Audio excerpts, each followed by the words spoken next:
పీఓకేని స్వాధీనం చేసుకునేటటువంటి సత్తా భారత్కు ఉంది. మన ఆపరేషన్ సింధూర్లో భారత్ చేసినటువంటి పోరాటం భారత్ ఎంత బలంగా ఉందో కాదు, పాకిస్తాన్ ఆర్మీ ఎంత బలహీనంగా ఉందో ఇప్పుడు అక్కడ ఉన్నటువంటి పాకిస్తాన్ అమ్మాయిలే చెప్తున్నారు. ఇప్పుడు ఒక అమ్మాయి అయితే స్ట్రీట్ ఇంటర్వ్యూలో భాగంగా పాకిస్తాన్ ఆర్మీని కడిగి పారేసింది. భారతదేశం తలుచుకుంటే పీఓకే మీద దాడి చేసి స్వాధీనం చేసుకోగలదు. కాబట్టి పాకిస్తాన్ ఆర్మీ ఇంకా బలంగా ఉండాలి, ఇంత బలహీనంగా ఇంత దారుణంగా ఉంటుందని మేము ఎక్స్పెక్ట్ చేయలేదు.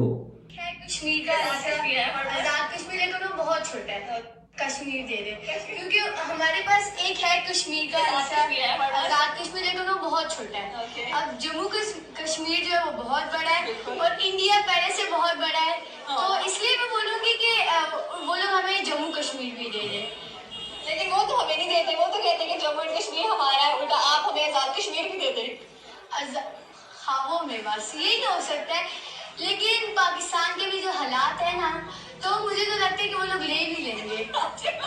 मतलब काफी कॉन्फिडेंस से बोला है कि पाकिस्तान के जो हालात है उससे देख के लगता है कि वो ले भी लेंगे। क्यों लेंगे भाई, हमारी आर्मी इतनी स्ट्रॉन्ग है, इतना अच्छा डिफेंस सिस्टम है हमारा।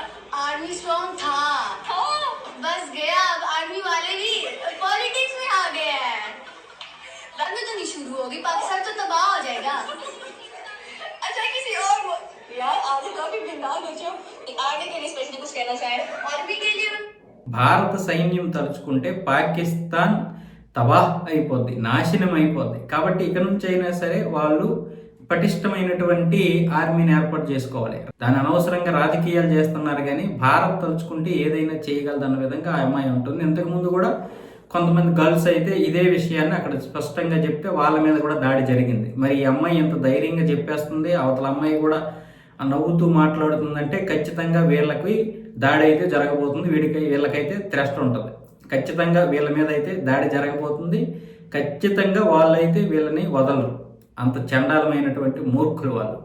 ఈ మధ్య ఎక్కువ విమర్శలు ఎక్కువ అవుతుండడం వల్ల వాళ్ళు మరి ఏమి చేయలేకపోతున్నారు. ప్రజల నుంచి తీవ్రమైనటువంటి వ్యతిరేకత వ్యక్తం అవడం వల్ల ఏమి చేయలేకపోతున్నారు, కానీ అయినా సరే దాడులు అయితే ఆపరు. సో ఇలాంటి పరిస్థితి పాకిస్తాన్లో ఉంది. అంటే మన దేశం గురించి ఎవరైనా చెడుగా చెప్తే మనకి కోపమే వస్తుంది, అది ఎలాంటిదైనా సరే. సో అలాగే అక్కడ కూడా అంతే, ఇవి మనకి నిజాల్లాగా అనిపించవచ్చు, కానీ సొంత దేశం గురించి అలా చెబుతున్నప్పుడు ఎవరికైనా సరే కోపం అనేది సహజం. కాబట్టి ఇలా మాట్లాడేటప్పుడు వాళ్ళు జాగ్రత్తగా ఉండాలి. మొదలే వాళ్ళు మూర్ఖులు. మన దగ్గర కోపం వచ్చినా మనం జస్ట్ తిడతాం, కానీ వాళ్ళు అలా కాదు, చంపేస్తారు వాళ్ళు. అలాంటి మానవ మృగాలవి.